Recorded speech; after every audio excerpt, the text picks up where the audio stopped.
Hello everyone, my name is Salem King. I'm a content creator, social media influencer, coach, and teacher, among other things. I'm absolutely honored to be here. I'm supposed to speak about content creation and marketing, which is a very interesting topic. It's actually two separate, very interesting topics, but we're going to talk about the intersection of those two things in today's session.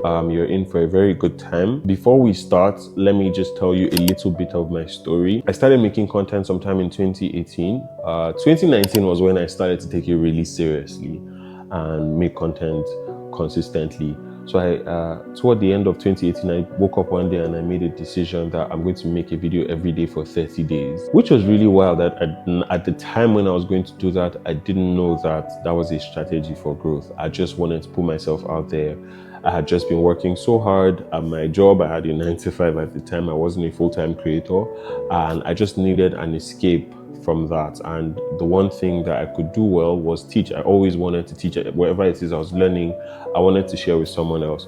So come January 2019, I started posting a video every single day on Instagram. At the time, I had like 1,500 followers, and my plan, or in my small mind, I was thinking if I can just go from 1.5 to like 2,000 in this 30-day period, that'd be amazing. I would be blown. That's what I was thinking about. That's what I was dreaming about. And I wasn't even doing it because I was trying to grow. I was mostly just wanting to push myself. I'm like, if in the process I hit 2,000 followers, that'd be amazing.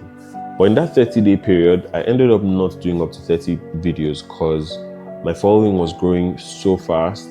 And I had gone from a regular Instagram user to someone who was getting hundreds of comments on a post. That wasn't stuff that I was used to. I was also responding to everyone. But at the time, in that 30-day period, my following went from 1.5 to 5,000. Now, at the time, it wasn't easy to grow an Instagram account that fast. There was no Instagram Reels. People didn't go viral all the time. If your post went viral, it was a very big deal. Instagram was also still majorly a photos app at the time, so videos were not exactly the best, but my videos were doing so well. I went from there and, started. All my videos were in black and white at that time. I didn't know at the time that that was personal branding. All my content was presented in a certain way. I didn't know that any of that had to do with content strategy. I always wanted to communicate my messages in a way that people could remember for a long time. And no matter how complex a subject was, I wanted to break it down to, a level where someone could see themselves in what I was talking about and it would make them think about themselves. I didn't know at the time that this was storytelling. I would also respond to every single comment on every post that I had at that time. If you saw a post of mine that had 300 comments, 150 of those comments were from me. I didn't know at the time that that was community building. I was just very grateful to have an audience that was taking time out of their day to watch my stuff. So I was always so excited to just respond. Sometimes I would even tap on someone's profile and check out their page so I could respond to them in a very personal way. And but that ended up being such a good thing for me later down the road, because I would meet people every now and then and they'd say, I follow you, I love your content. Like, I don't know them. And don't you remember me? You replied my comment sometime in 2019 or 2020, and I couldn't even remember. But those things were very powerful factors in endearing people to me. So the beauty of this journey that I have been on is I've learned so much from just daily interacting with people. I've learned so much about content creation. I've learned so much about the execution of content strategy in the day-to-day of the life of either a content creator, a personal brand, or even business brands, different kinds of business brands that I've gotten to work with over the past couple years. I've also learned a lot about personal branding, how to create a very strong persona around yourself, how to promote yourself and your career as a brand, how to improve your online presence with a personal brand, elevate your online presence, get yourself opportunities. Those are things I've learned a lot about. I've also learned a huge deal on community building, because I have a very engaged community online. If you don't follow me, please check out my Instagram at Salem Kinging. I highly recommend. But you go to any post and you see how engaged my community is, and that's just something that I'm not only grateful for, but that has also been an amazing tool for research. Because when you have access to 1,000 people who are willing to answer any questions you have for them, that's an amazing way to learn about almost anything. But for me, as someone who is passionate about content creation and marketing and content marketing as a whole, this has allowed access to that audience, has allowed me to learn so much more about all of these subjects. So I'm saying all of this to give you a little bit of a background into who I am and why you should listen to me as we're taking this session. I've had the honor of working with some amazing brands, local and international: Spotify, MTN, Jumia, Sterling Bank, Stanbic Bank, a very long list. I can't remember them all, but all of these things have contributed to the amount of insight I have and first-hand experience with all the things that I'm about to talk about. So this isn't going to be a textbook kind of class, so I won't necessarily be defining anything like what is content creation or what is marketing. Those are things that you can find by yourself on Google. I want to teach you things that you won't be able to find anywhere else other than a session like this speaking to me. And all of this that I'm about to share with you has come from my own personal experience, my own documentation of my journey, and where I've had successes and where I've had failures and where I'm still in the process. There's a certain concept that I really love, the concept of the progress story. And ultimately what it means is that I don't believe that our stories are only fully formed at the point of ultimate success. So we live in a world where success stories are promoted. It's like we want to hear success story. We always want to interview someone who's at the height of their career and ask them, how did you do it? But I believe that there's so much power in the progress story.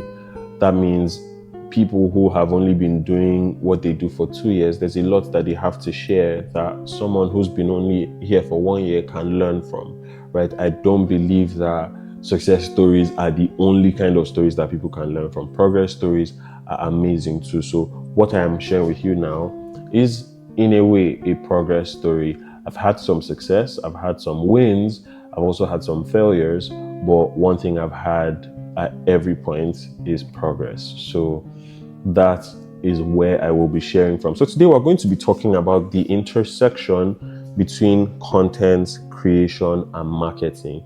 We're going to talk about the intersection between content creation and marketing. Now, if you have been thinking about those things as two separate things, you probably want to stop. So if you were working in marketing like me, I used to work in sales and marketing. I used to sell real estate. And then I moved from there to content creation. And I felt like it was going to be two different things. But at the end of the day, content creation in a lot of ways is a subsidiary of marketing. It's one of the expressions of marketing in modern day. So years ago, if you wanted to market anything, if you wanted to push anything to a large number of people, you had to spend a lot of money. You had to pay for billboards, you had to be in a newspaper, you had to be on TV or a movie, stuff like that. And then now the beauty of the internet is that marketing does not have to go through those channels anymore. It's now something that you can do from a smartphone. Once there's a smartphone and an internet connection, you can do that. So if there's an opportunity like that, why wouldn't anyone want to leverage it? If 30 years ago you couldn't do any marketing without spending a lot of money, and then now there's a way to do marketing without spending any money. Of course, sometimes you have to spend money on promoting and sponsored ads and stuff, but there's a lower barrier to entry for marketing for anyone with content creation. So why wouldn't you leverage that? Whether you're a business, whether you're a personal brand, you're a creator, you're a musician, filmmaker, sports person, whatever it is you do, there's a much lower barrier to entry for marketing now with the internet. So that's what content creation gives you.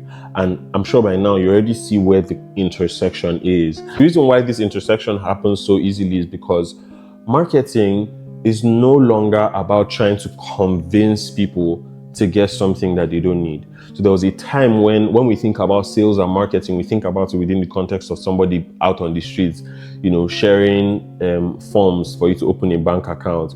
Or we think about somebody going from door to door, knocking, trying to get people to buy, whatever it is they're selling.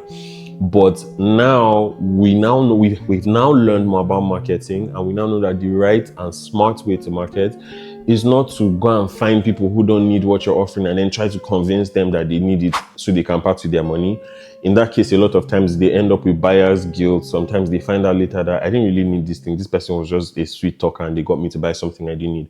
That's not what you want. You want to have people who, at the end of them having parted with their money, for you to give them something, they're still thanking you because they are happy with the service. They're happy that they're getting value. And the way to do this is to position ourselves as a solution to problems that already exist. So find people who already have a problem, position yourself as a solution, present yourself as a solution, right? So marketing is no longer about convincing people to get what they don't need. It's about finding people who already have an existing need and aligning yourself as a solution to that need. The second reason why we need to have this intersection is because marketing is storytelling at the end of the day.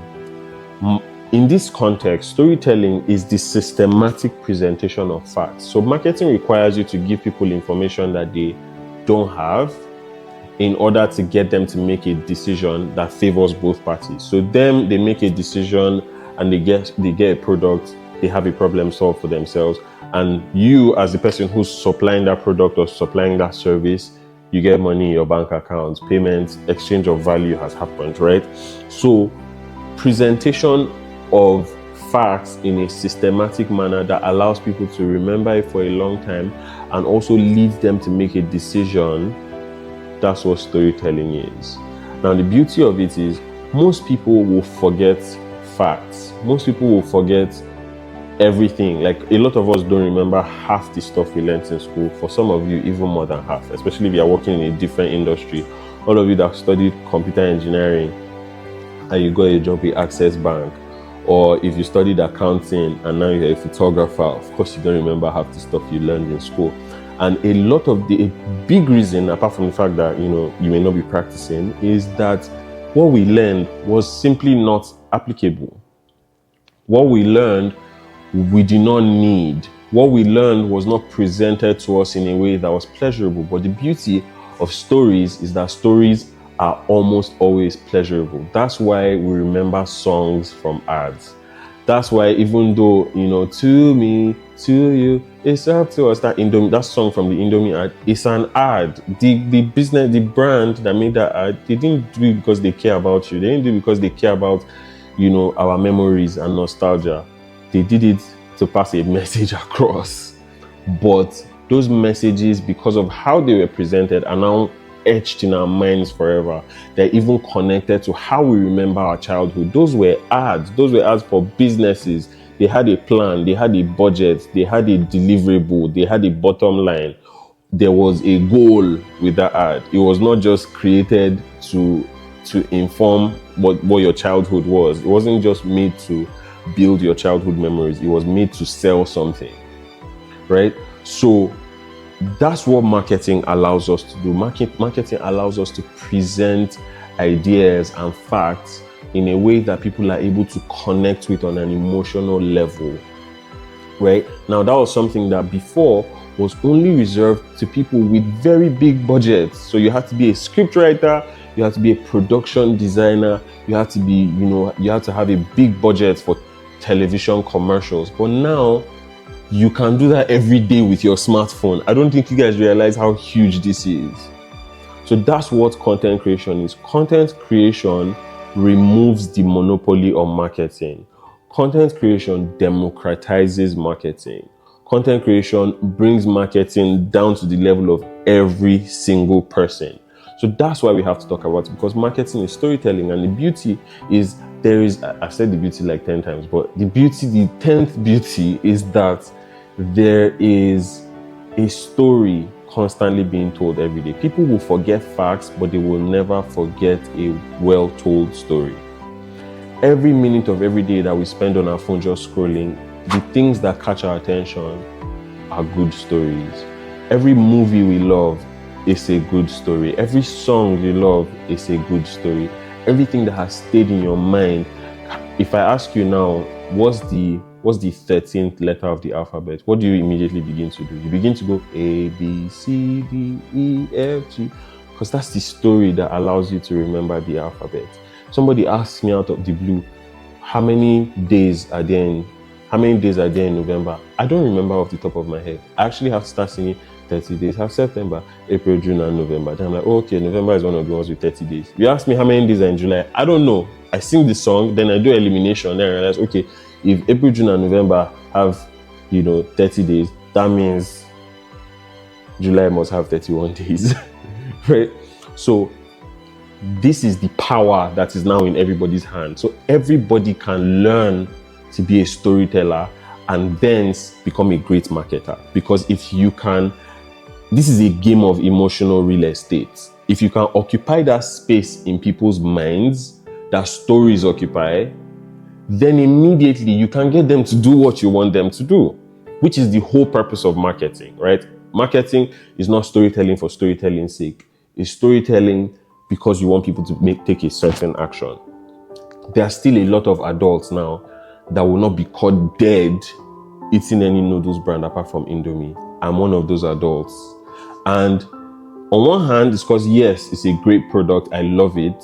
But another thing is there's no brand that stands a chance. They're not even going to get the chance to convince me because I'm not even going to try them. Right? So let's say another brand comes in tomorrow and they are better than Indomie. I don't want to find out. It's not broken. I don't want to fix it. I don't want to find out that there's another brand better than Indomie. I've been eating Indomie for 15 years. There's a song, it's stuck in my head. There's an ad. They have more ads apart from the to me, to you, which some people may not remember depending on how old you are.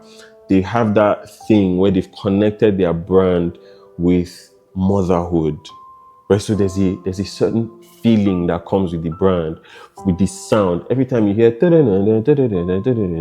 think of Nokia. So all those things are stories. All those things are emotional connections to brands. And now that power is not just in the hand of big brands that have billions of dollars to spend. It's in the hands of you who has a smartphone and an internet connection. But now let's talk about how you can use this, how you can leverage this to your advantage. In order to do it, there's a lot that you need to know, right? You cannot just do it randomly. You can't just come on the internet and wing it, because there are a lot of people who know what they're doing. There's people like me, and there's people like everybody else who's attending this session who is trying to level up and learn about social media and learn about the adequate use of social media. So if you are not getting it right, it's going to be easy for you to be lost in the crowd and nobody's ever going to pay attention to you. But you need to learn. So I'm going to teach you that in the next couple minutes, because what content does is content allows you to do marketing well.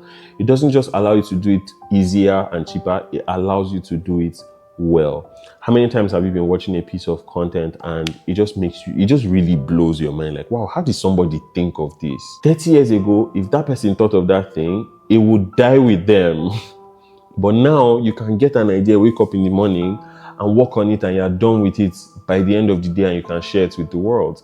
So content allows you to do marketing well, allows you to do marketing cheaper, but you need to know what you're doing. So let's talk about how to build a basic content strategy. Very simple 3-step. Of course, if you go to a content strategy course, you're going to learn a more robust method of building a content strategy. But I just want to teach you how to build a basic content strategy that you can work on today and start to deploy and execute today, like right after listening to this session. All right. So first thing you want to do when you're trying to build a content strategy is to determine your target audience. Now, notice I didn't say discover your target audience. I said determine, because it's a decision that you make. When you use the word discover, you are outsourcing the responsibility. You're making the responsibility external. So it's like, I just have to be in this space, chilling till I discover who my target audience is. But that's not what this is. You are going to determine this is the group of people I want to reach out to. Now, every now and then I ask someone, what's your target audience? And they say, I want to reach everyone. I always make sure to clear them and let them know that when you say you want to reach out to everyone, you end up reaching out to no one. But if you define your target audience, you will always end up reaching out to other people. So for example, my primary target audience is content creators. Creators, not just content creators, all kinds of creators and creatives in general, right? There are a lot of people in my audience that are not creators. I'm not going to tell them, oh, this place is for creators, go away. No, there's a lot of stuff that I share that's valuable, that will be valuable to them. However, me and myself, I know that I am optimized to reach creators. But the philosophy around everything I share, the way in which I tell my stories, of course, is going to end up appealing to people who are not creators. So sometimes I've gotten invited to speak at events that have nothing to do with being a creator, but I'm called to speak on my area of expertise, which is content creation, right? So determine who your target audience is. And in case the term target audience is making you a little bit uncomfortable, like, this one is big English. Ultimately, what we're asking is, who do I want to attract? That's the simple question that you're answering. Who do I want to attract? It's not a big question. It's not something you have to think about for too long. Think about it like this. When you go to a wedding and you step into the hall, you immediately know the people you want to sit with. Or you go to church, or you go to a party, or even at work, you know the person that you prefer to sit next to. Right? When you know that you're going to be stuck in a building for 4 hours, you know the person you want to be stuck with for 4 hours, and you know the kind of person that you don't want to be with for 4 hours. So think about it like that. When I step into a building, what kind of people do I want hanging in my comment section? What kind of people do I want in my DMs? If I'm selling a product, what kind of people do I want to buy? If I'm offering a service, what kind of people do I want to cater to? Because you don't want to cater to everybody. Right? Everybody who says, I want to reach out to everybody, I just know that you're not serious. Because in Nigeria, there's over 200 million Nigerians. Do you want to cater to 200 million Nigerians? Do you have the capacity to cater to 200 million Nigerians? Do you realize that a huge part of these Nigerians, some of them don't speak English, some of them don't know, certain things, some of them have a very different reality. So a lot of times, you want to streamline that as much as possible. And you'll see why in the next point. Next step in creating a basic content strategy is you need to identify problems and frustrations that are common with this target audience that you have decided on. So after you've decided on who this target audience is, identify their problems, identify their frustrations. So if, for example, I say I want to reach out to, boys between the ages of 18 to 25 in private universities, you want to be that specific. You want to now think, when a guy who is in a private university wakes up in the morning, what are they worried about? What's something that would make this person's life so much easier right now? And I'm not saying, don't even think about this within the context of your brand or your business. Just put yourself in the shoes of that person and think about what it is like to be them. Now, why is this important? Because you are more valuable than you are not more valuable than your understanding of the problems that you are seeking to solve. I'm going to say that again. You are no more valuable than your understanding of the problems that you're seeking to solve. Everybody who gets paid the big bucks gets paid because they understand problems better than others. Let me ask you a question. Is there anybody who has spent more time in your body than you? The answer is nobody, Abi. But every time you're sick, you go to the hospital, a total stranger looks at your body, does some tests, takes some blood out of your body, takes some urine. Sometimes for some tests, they even ask you for poop. Now, the doctor studies all these things, and based on his expertise and what they know about how blood behaves when something is wrong, or what should be contained in different units of urine, they come to a conclusion and give you a diagnosis, and you believe it, and you pay money for all these things. It's your body. There's nobody who has lived in your body more than you. But this guy, He understands human anatomy, understands physiology, understands the nature of diseases, understands all those things better than you. He or she understands your problems better than you. And because of that, you have to pay. And the worse the problem is, the more you have to pay. So if it's something that you need a surgery for, the more money you have to pay. You cannot say, I know my body. You cannot tell me anything. I know my body. I can handle it. So when it comes to marketing and content strategy, everybody who wants to make it on social media, you need to be thinking like that. You need to be thinking, who is my target audience and how can I understand their problems better than them? This is the only way to target somebody, because you need to speak about their problems. See, nobody cares about your content. Nobody cares about you. People care about themselves. If you see anybody that people follow, it's because there's something in that person's content that does something for them. It's not because of the person. Right? A lot of people think it's because of the person. But most times, people follow other people based on 3 factors. One, a connection based on their past experiences, content that they find that is relatable to their past experiences, something they've been through before. It will make anybody stop and check, okay, this is something I like. This is something a lot of comedians use in their, they use a lot of things that are relatable to the childhood we had. And we realize, everybody really had the same mother, or everybody really had the same childhood. We don't really have any, unique experiences. That's a huge connecting factor. 2, current circumstances. So whatever it is people are currently going through that you speak to your content, it's going to hit. And finally, future hopes and dreams. So a lot of us follow people whose lives we cannot even relate to, because we can relate to, this is how I want to be when I grow up. And that's a very, very big deal, a huge uniting factor. So as much as you can, you want to find out what are the problems of these people, because that's how you can align. They don't care. People are inherently selfish. Everybody is constantly thinking about themselves. You know how in a conversation, you don't like, nobody likes the person who only wants to talk about themselves, like the person who's just going on and on and on and on about their own thing. Everybody gets annoyed and fed up. But when somebody asks you a question about something that you're passionate about, you end up being that person. Have you noticed that you end up being that person who just goes on and on and on, and you're always talking, and it's your thing you're talking about, and you don't even realize, because everybody is inherently selfish. Now, the third and final step in building a basic content strategy is find a bridge. So find a connection between problems that exist and the kind of content you want to make.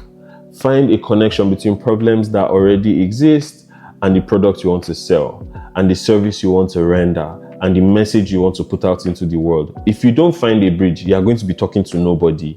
So there's your message, there's your product, there's your service, but there's no problem. It's not solving any problem. It's not speaking to anybody. There's no audience for it. There's no market for it. So you need to find that bridge. And for you to be able to do that, you need to do the homework. You need to do the work of finding out what the problems are, so that you're not out there talking to yourself. So you don't spend money to go and print 1,000 copies of a certain product that there is just no market for. All right? So think about it from these 2 perspectives. Align your brand goals with your audience's problems.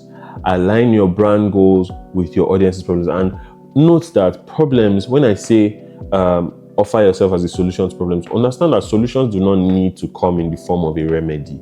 So I'm not saying that you have to be out there solving, like actually somebody says they need 10,000, you are giving them. No. Solutions can be in the form of empathy. Solutions can be you saying, I understand. Solution can be a funny piece of content. Solutions do not necessarily have to be remedies. You just have to offer value. And that's something I hear gets thrown around a lot. People say you have to offer value. And a lot of people think value means you're teaching something, right? So when we think about value, we think about a session like this. We say, oh, this session is really valuable. People paid money for tickets to be here. So, this is a valuable session. And then we think of other things like entertainment as they are not as valuable. But here's the thing. A lot of you who paid for this session have spent more money on entertainment? How much is your Netflix subscription? How much did you pay for the last concert you went to? How much did you pay the last time you went to a cinema to watch a movie? How much did you pay for the last book of fiction you bought? A lot of us actually put a lot of value on entertainment. So value is not limited towards teaching. What value is at the end of the day is whatever people need that they cannot offer themselves. That's what value is. It's that simple. What does someone need or want? It doesn't even have to be a need. What does someone want that they cannot give themselves? Because if I'm spending money on a concert, for example, or on a stand-up comedy show, and they say the ticket is 30,000 and I pay for it, someone else might argue that that's too much money for you to be spending on a comedy show. Don't you know there's hungry children? Don't you know there's people who need money? You could be doing better things with your money. But that is my money. And if I can part with it, it means the thing that I exchanged it for, to me, is valuable. So on Instagram, for example, if there's somebody making funny content, you might say it's not valuable. This person, say Kingi makes content where he's teaching. His content is valuable, but this person that is making jokes is not valuable. Are there people in the comments?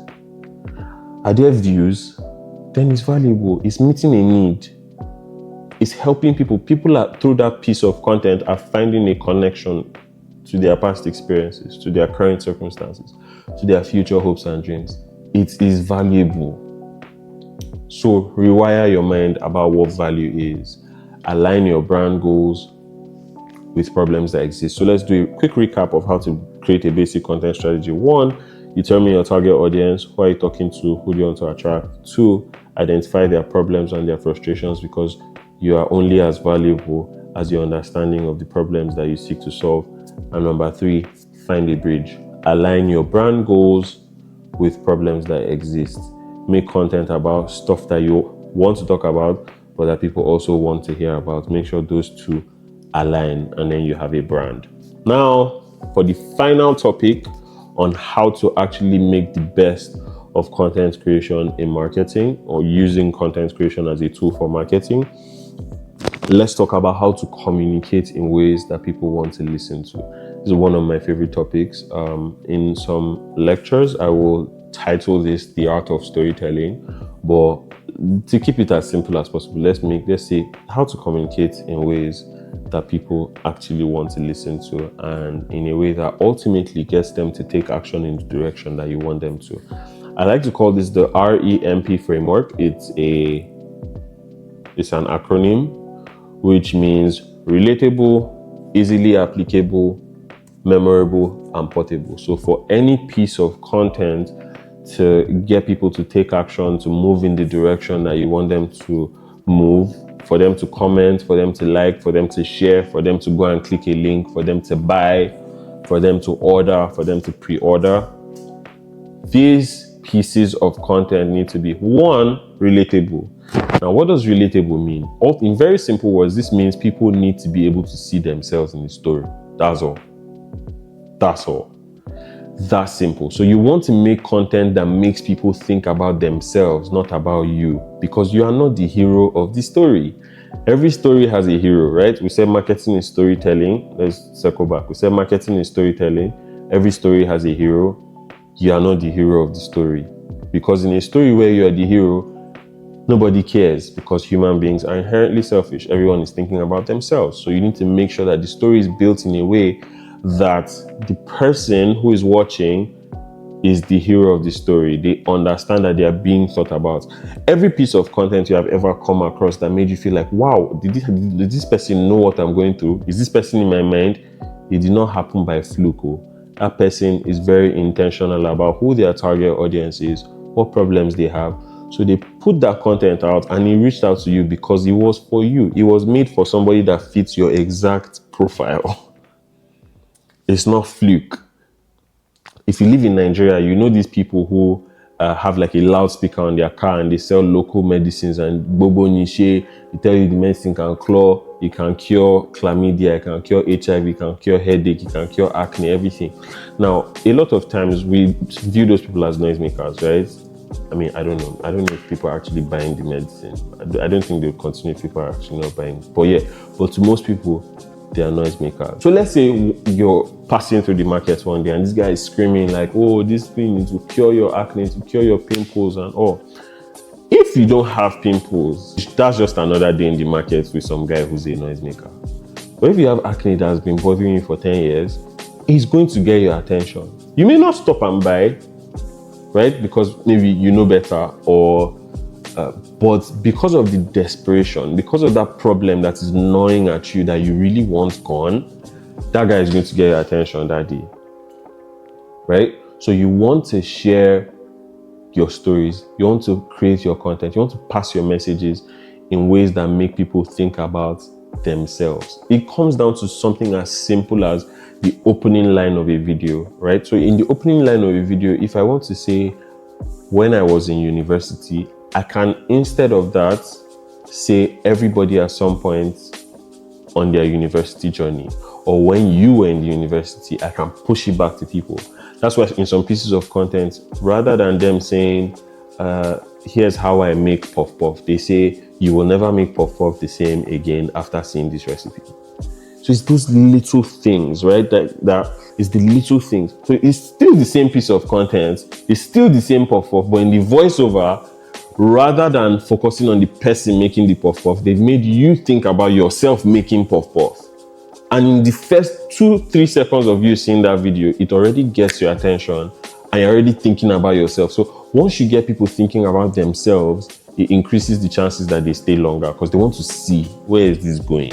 They want to see, where is this going? So make content that's relatable. Tell stories that people can see themselves in, that you don't have to work so hard to insert themselves into. And that leads me to the next point. Easily applicable. Everything you share, everything you pass across, it has to be easy for people to make the connection. You need to create everything in a way that it is easy to apply. Like, it's easy for people to make the connection between what you're saying and real life.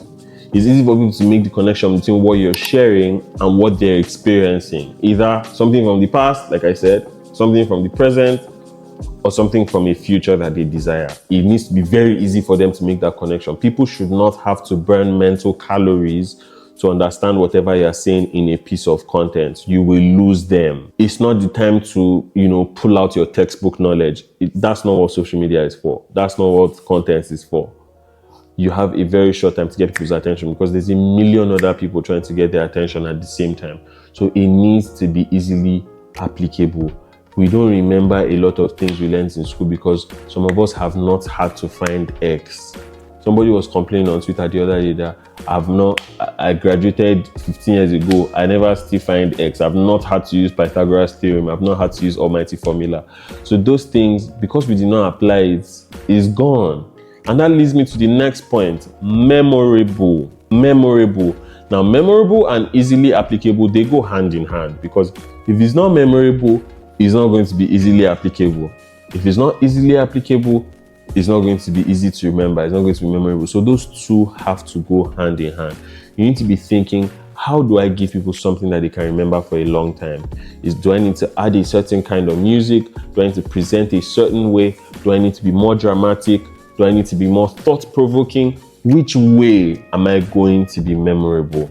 Because the brands that we have been able to remember for a long time, all the ads, all the messages, all the stories, it's because they were created with human forgetfulness in mind. That was something they took into account, right? And rather than present you a bunch of facts in a way that just blows your mind, they decided, let's present it in a story. How many times have you heard a song that you used to love, but you haven't heard the song in 10 years, 15 years, but it comes up on the radio and you realize you know every word, every single word. Like, you just go back to back and you're like, oh my God, how did I remember that? Is it the same brain, this fried brain that remembered all those things? How is it possible that I remember all that detail? How do I remember all of this?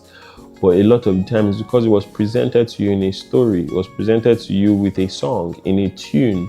So it's there in your brain. You don't even have to try to retain it. It's just there.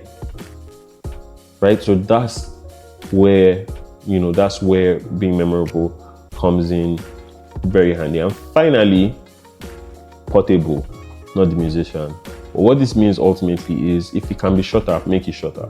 Now, don't get me wrong, this is not me making a case for long form content over short form content or vice versa. That's not what this is. I'm saying that don't say in 5 minutes something you can say in 1 minute. If it can be done in a shorter time, make it shorter. This is primarily for social media and content, by the way. If it can be said in a shorter time, please say it in a shorter time. All right. And, I say this as someone who enjoys long form content. So I've watched, a certain podcast I watch 2, 3, 4 hour long podcasts, and I watch the whole thing. But at the end of me watching it, I'm like, yeah, this had to be 2 hour long for it to be as valuable as it was. So you want it to be that after people watch it, they're not saying, I see all the ways that this could have been shorter. That's not what you want it to be, that even if it's 2 hours long, at the end of the 2 hours, people are like, yeah, that was worth it. That was worth my time. I loved those 2 hours. I would do it again. Do you get? So you want it to be portable. So I'll go over that again. The REMP framework is the perfect framework for storytelling. It's a way to communicate that in a way that people, want to listen to. Your content has to be relatable. It has to be easily applicable. It has to be memorable. It has to be portable. Because when it's portable, it's easy to store in the memory. Abi? It's easy to remember. It's easy to download. It's easy to share. It's easy for so many things. But for you to get any of this right, one of the reasons why I didn't teach the REMP framework without teaching the content strategy is because if you apply this framework to the wrong audience, it's not going to work. If you apply this framework and you don't know the problems of the people you are trying to reach out to, it's not going to work. If you apply this framework and you haven't found alignment, between your brand and the people you're trying to reach and the exact problems they want to hear from you about, also not going to work. It's just going to be a waste of time. So at the end of the day, how, the foundation that you have for your content strategy is actually more important than anything else. I didn't want this session to just be one where I give you tips and tricks, but I want you to remember how to think. Because if you know how to think, you will know what to do. So it's not enough for you to get tips and tricks and say, oh, this is what I need to do. This is the hashtag I need to promote. No, you need to know, why are you doing what you do? If we are deciding to make a piece of content in this way, why are we deciding to do it? Is it because of the people we are trying to reach? Is it because of the way in which they prefer to be communicated to? If we're deciding what platform to use, why are we making that decision? Based on what information? Based on what data? So the drawing board of content strategy is one that you should always come to. So it's not going to be this thing that you just do once and then you go. Now you're always going to come back every now and then and check, who am I trying to reach out to? Has that changed? What are their problems? Has that changed? Do I still align? Has that changed? And understand that these things are not carved in stone. You get, you can change your mind. You can wake up, which is why I like, to say determine your target audience, because you can change your mind. You don't start with an audience and feel like I'm stuck with them forever and ever. Nah, you can actually change your mind. You just need to carry your audience through the times of transition. Carry your community along. Make sure they are communicated with. All right. So thank you guys so much for watching to this point. My name is Salem King. Find me at Salem Kinging on every platform. I make amazing content. Highly recommend.